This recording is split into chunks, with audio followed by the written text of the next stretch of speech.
Hello and welcome back. This is Pastor D, and it is day 2 of my little mini video teaching on how to tell whether or not you're under attack. Yesterday we talked about the 4 various types or categories of problems that we go through, and how not necessarily all of them mean you're under spiritual attack, right? The last category, warfare, was the one that probably means you're under spiritual attack.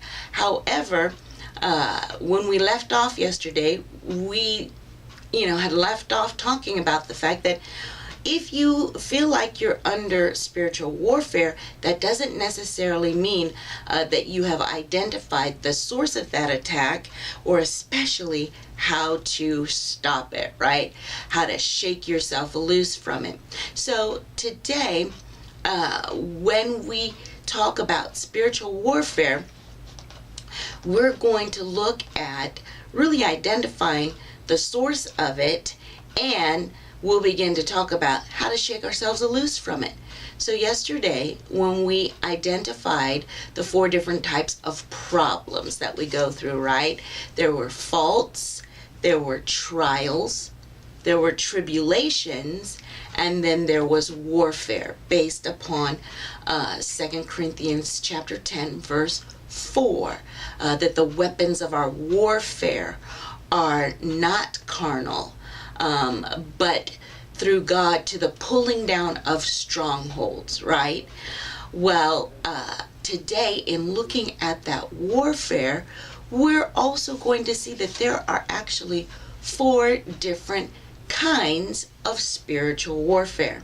So there are 4 different kinds of problems or categories of our problems that we go through, one of which being warfare.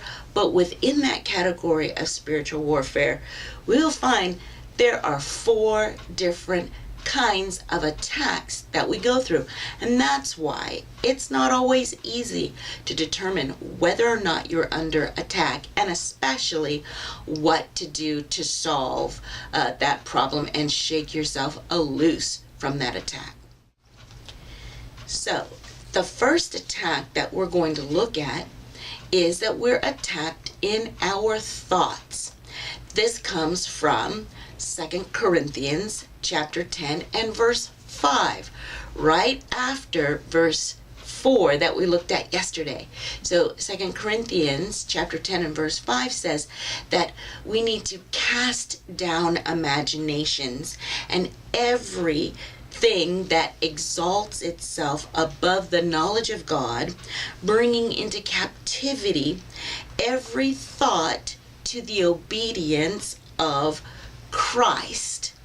And so this is that warfare that attacks us in our thoughts. And we'll talk more about that in a second. The second type of attack is temptation, that we are attacked by way of temptation. And that comes from Mark chapter 14, verse 38. It says, "Watch and pray lest you enter into temptation."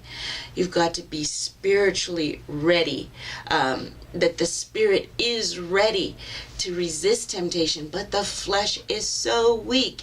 And because the flesh is weak, we've got to watch. We've got to be watchful over our lives. We've got to be prayerful over those temptations. And then the third way in which we are spiritually attacked is by way of things. Just things happen, stuff happens, problems happen. This would be that area of tribulation that the enemy can use to attack us. And so the example of this is 1 Peter 4 and 12. Beloved, think it not strange concerning the fiery trials which is to try you, as though some strange thing happened to you. Things happen. And I know we talked yesterday about trials, and that trials and testings are of God to prove it out to you, whether or not you're going to pray, whether or not you're going to give, whether or not you've grown in the ways of the Lord. This mention of the word trial, because it's listed with the word fiery, as in the fiery darts that we deflect by our faith in Ephesians, in the whole armor of God, because it's fiery, it's more of a fiery temptation. And it is that temptation that the definition of this word says is the temptation that comes from evil, the trial or tribulation that comes from evil. And so this is that spiritual attack that comes by way of the things that we go through that are devastating, that are detrimental, that are just destructive to our lives and attempt to destroy our lives. So we'll talk about that a little bit more in depth in just a second as well. I want to mention this fourth area of spiritual attack, because this fourth area is very difficult to determine and to figure out.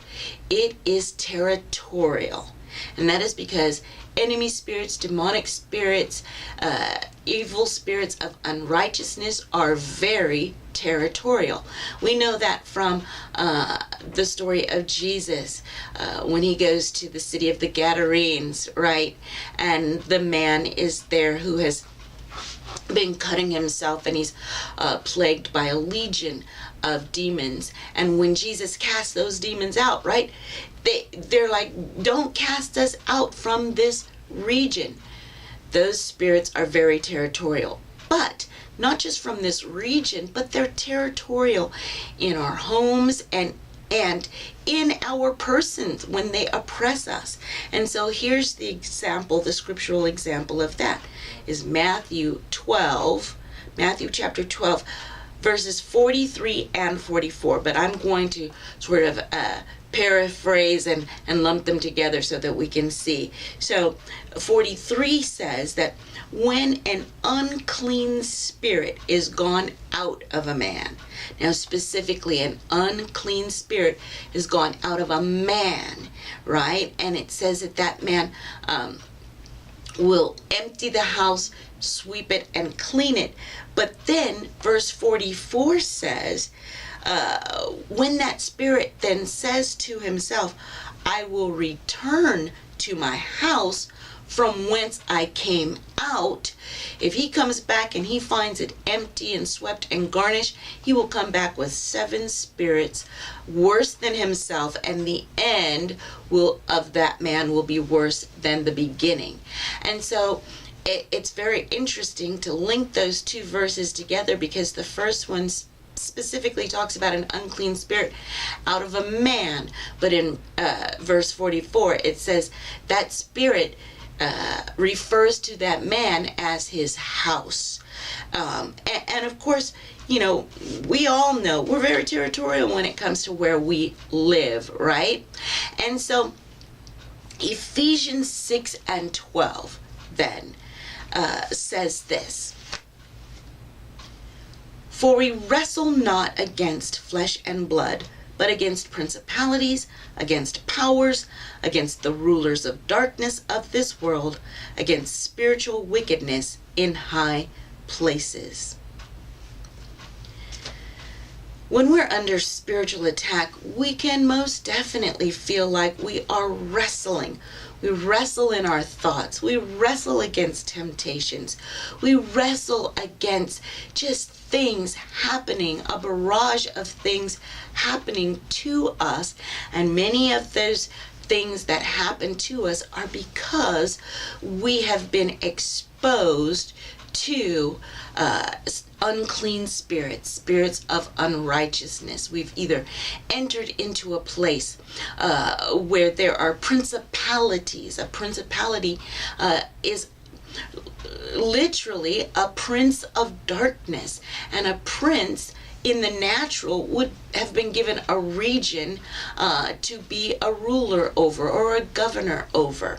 And so that unclean spirit is a principality. It is a prince over a region, over spiritual wickedness in high places, in that spirit realm. That's that high place that Scripture is talking about. And those spirits can plague us, attack us. They don't like us. And it is their sole purpose to seek out the children of God, to kill them if they can, to destroy them, to steal the blessings and the promises and the life that God has given them, given all of us.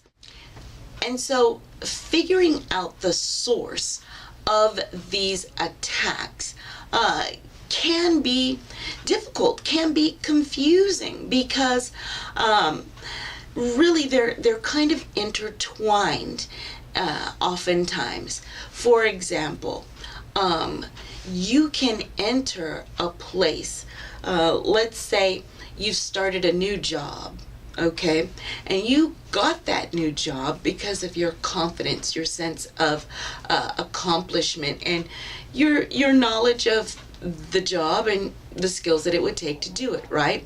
But let's say that there are territorial spirits there. They may attack you in your thoughts, making you feel unworthy, incapable, that your confidence is waning, and you begin to think self-destructive thoughts about yourself and who you are, and the gifts and talents and abilities that God has given you, your purpose even. The enemy will use those thoughts to sever you, to separate you from the knowledge of God, from the knowledge of God in your life, from the knowledge of God and how He would have you deal with problems, of how He would have you overcome the enemy in your life, of your purpose to minister to people in your life, or to accomplish His purpose in that job or in your family or wherever the case may be. And so those self-destructive thoughts, we think they're ours. We think them in the first person, but I say the enemy speaks to us and lies to us in the first person. If the enemy says, I'm worthless, and we take that thought, Scripture says, take no thought. It's those thoughts that plague us, those self-deprivating, self-destructive thoughts that go against what God says about you. That's when you can tell that your thought life is under spiritual attack. But then temptations. Let's say that you are saved, sanctified, you are church going, you are a tithing member of your congregation, but suddenly someone calls you up, or you visit back home, or an old friend finds you on Facebook, and you find yourself tempted by those same things you used to do, that same lifestyle you used to live before you were saved. Or you're driving in the car with your windows down, and someone drives by with their windows down and they're smoking, and you get a whiff of that and you are tempted again. Or that ex that you bravely got rid of hits you back up on Facebook, or says they found your number and they just had to text you at 3 a.m. Those are temptations that the enemy will use to lure you away from the life of Christ that he has for you, to lure you into destructive behaviors that may destroy your life, lure you back into addictions that you have gotten over, lure you back into a lifestyle that you were free from. And so these temptations are definitely a way of the enemy attacking you to sever you from your relationship with God. And then those things, like I said yesterday, those tribulations that we go through that are not necessarily just everyday problems. Things happen, stuff happens. But the way you can tell that a tribulation is of the enemy is when it is something that truly will separate you from the purpose or life that God has for you. It's a tribulation that will maybe cause you to solve the problem yourself in a way that is not of the wisdom of God.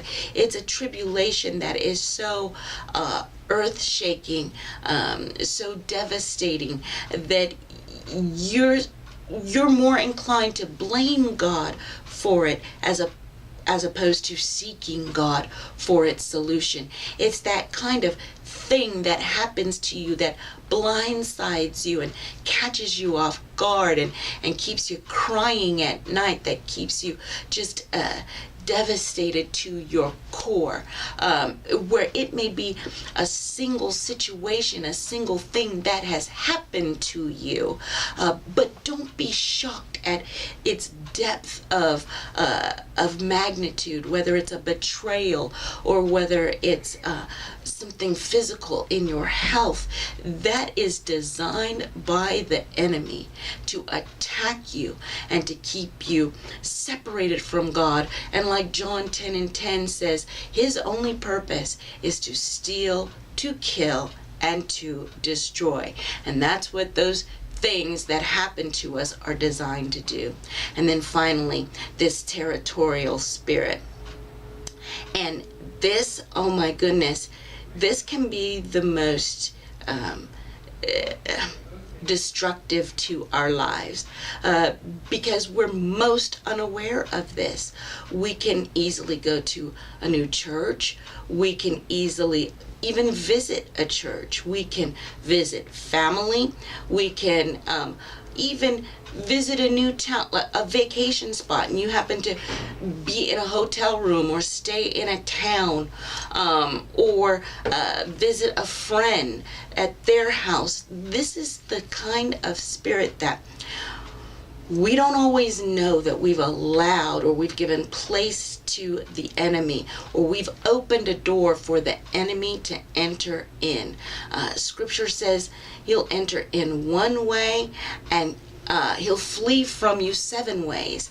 This is when we've entered in, or we've allowed an enemy spirit to enter into our lives one way. We've opened the door, whether through doubt, whether through fear, whether through sickness, whether through a thought that we took, or a statement that was said to us that we believed. However, we let that enemy in, and that enemy was allowed to take hold, set up a stronghold, and bring in 7 more spirits worse than the first. So that while you may have let that one spirit in through fear over your finances, now you've got spirits attacking your health. Now you've got spirits attacking your children. Now you've got spirits threatening your home.